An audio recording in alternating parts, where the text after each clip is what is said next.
Scholars tend to think of the Pax Romana at its height, that is from the reign of Trajan in AD 98 through the reign of Marcus Aurelius to AD 180, as being at the pinnacle of prosperity and its economic and military power. And in a sense, compared to what came after, that's true. The 2nd century looks like a golden age compared to the crisis that emerged in the mid-3rd century. But despite the high achievements of the Pax Romana, it's an open question as to whether Rome's impressive and highly populated cities were actually as healthy as we might think. In this episode, I want to directly tackle the sanitation infrastructure of the Roman Empire. The baths, the sewers, the aqueducts, monumental and technological wonders that historians often associate with progress and health and well-being, but I'm not so sure, and I'm going to tell you why on this episode of the Pax Romana podcast.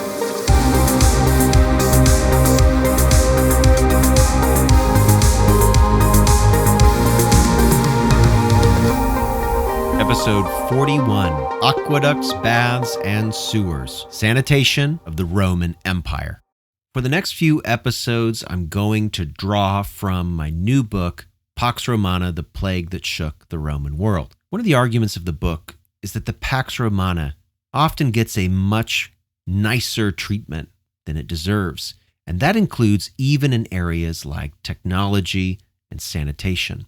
And so as we think about prosperity in the Pax Romana over the next few episodes, I'd like to look, beginning today, at sanitation and health and just living life in the world that we've been talking about. So far, we've been looking a lot at the lives of emperors and elites at the top of Roman society. And while we don't have a lot of direct sources that tell us about the lives of normal citizens, some of my recent research attempts to get a little closer to the Roman Empire that normal people actually lived in. I should warn you, though, some of the contents of these next few episodes will be a little gritty, maybe even disgusting at times.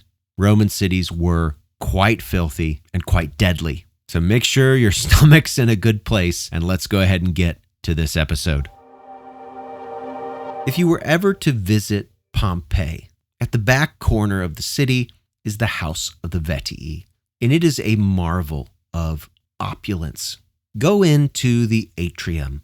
There still survives some of the intricate wall paintings, and if you go at the right time of day, the natural light will cascade through an open rectangular skylight into a basin below. Originally, that was filled with water, and if the rain were coming down through the skylight, it would tumble down in a beautiful cascading waterfall right into that first room of the house. In fact, the entire property enjoyed pools and fountains, murals, gardens, statues, reception rooms, and this is just one house in just one city, in a vast and sprawling empire of cities. Now today, Pompeii is filled with tourists. But before Vesuvius buried it in ash, the city had no shortage of people far less affluent than those that lived in domiciles like the House of the Vetii. The citizens of modest incomes dwelt in smaller, moderately outfitted homes, almost like glue squished between the carpenter's wood. Their residences were crammed, occupying the spaces between the larger homes of the elite.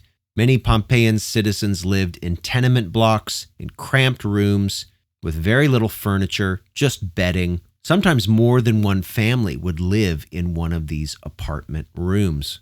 But at least they had walls and a roof.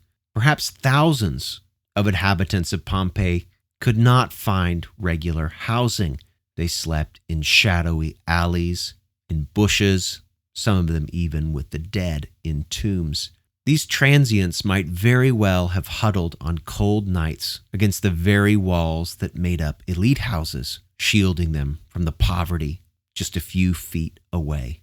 During the summer, no doubt beggars crowded the streets looking for coins.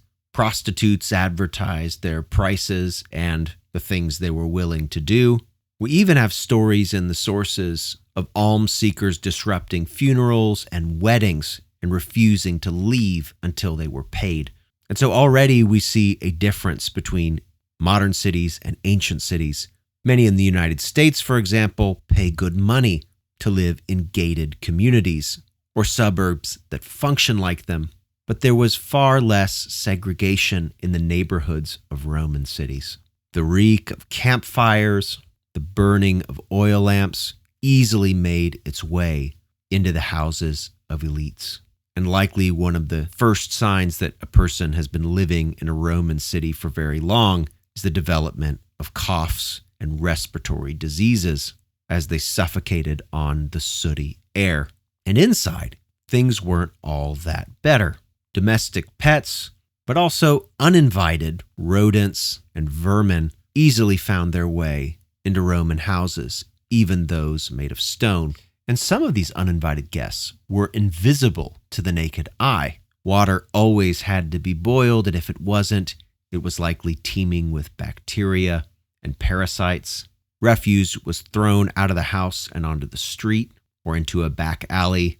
As carts and pedestrians moved about these streets, they trudged the rotten food, blood, urine, feces, vomit, insects, and bacteria into an ever-present coating of sludge that would glom on to anybody who ventured outside, caking their feet and legs, which was far more than just mud. We know from Pompeii that some of this refuse must have been human feces because we find signage still scrawled on the walls of the city warning people not to defecate in certain areas or to at least leave and defecate somewhere else.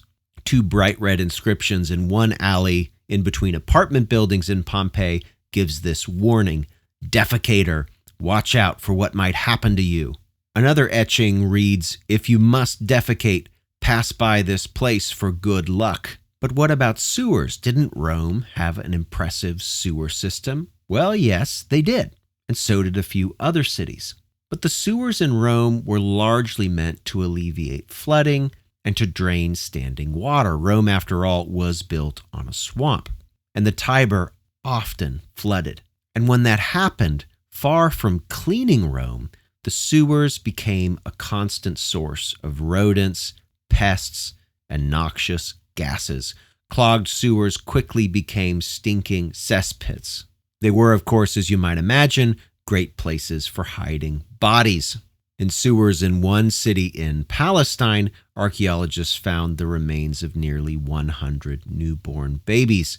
And at the other end of the socioeconomic spectrum, the bodies of an emperor or two were reportedly stuffed down sewers at various points in Roman history. Rome had its corpse cleaners, as did other cities. This meant at least that cadavers didn't pile up, but there were plenty of back alleys and refuse piles where a corpse might escape notice, eventually begin rotting, and then nobody really wanted to clean it up. What typically happened at this point, even in a city like Rome, is that animals tore at pieces of corpses. And that would include, by the way, exposed infants. Romans preferred boys over girls, and if there was often any defect or disability in a newborn, the poor child was left for somebody else to find, and that was a best-case scenario. We have numerous anecdotes in literary sources about bodies on the street, and those anecdotes would only work in an urban environment where death was not only highly visible, but could at times inject its gruesome presence in the daily routines of the living. At least some neighborhoods in Rome and other Roman cities could be cleaned by aqueduct water.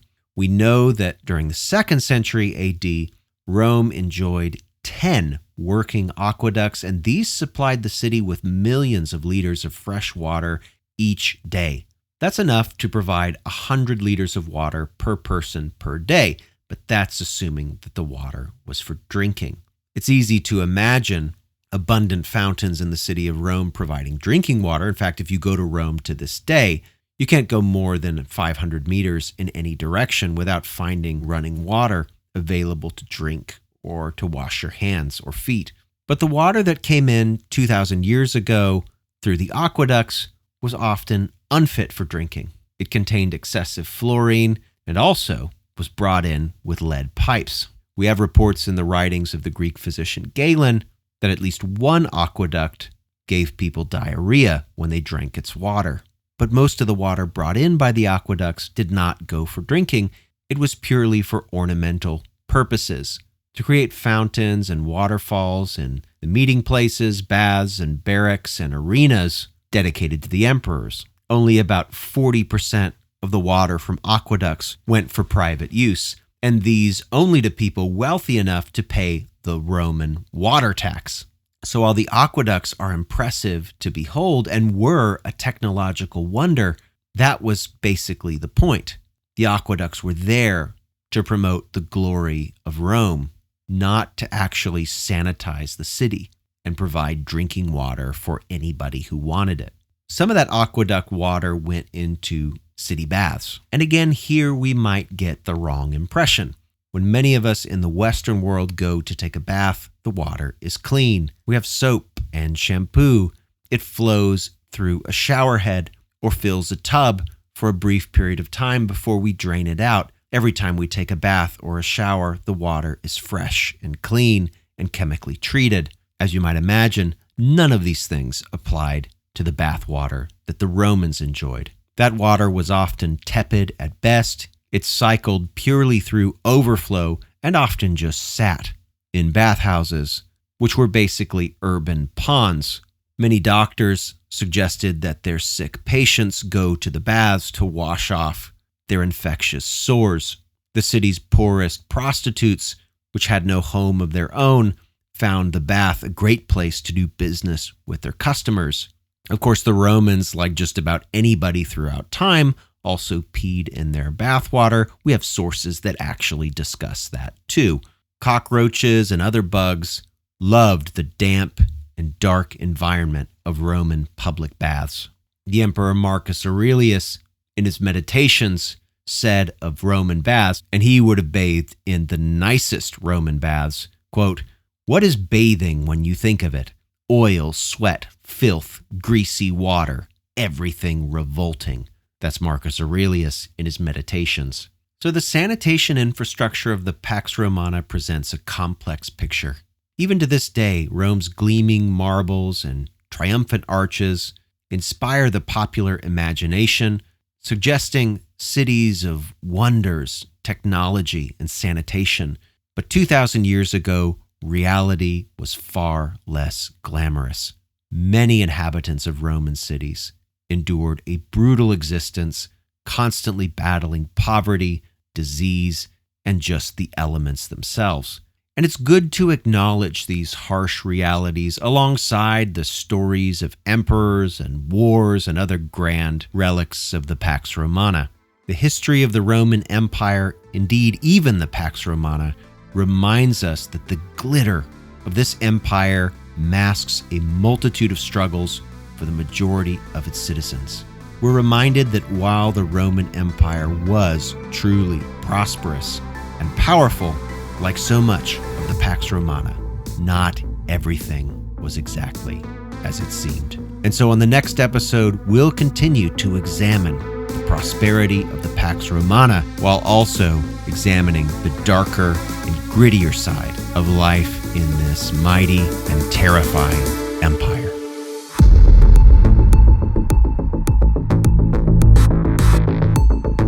Thanks for listening to the Pax Romana podcast. For more information, including a list of primary sources and further reading, check the show notes. Music by Red Productions and Exocor. Follow Dr. Colin Elliott on X at ProfCPE or email colin@paxromanapodcast.com. Listen to more episodes on Spotify, Apple Podcasts, or just about anywhere podcasts are available. Stay tuned for the next episode of the Pax Romana podcast.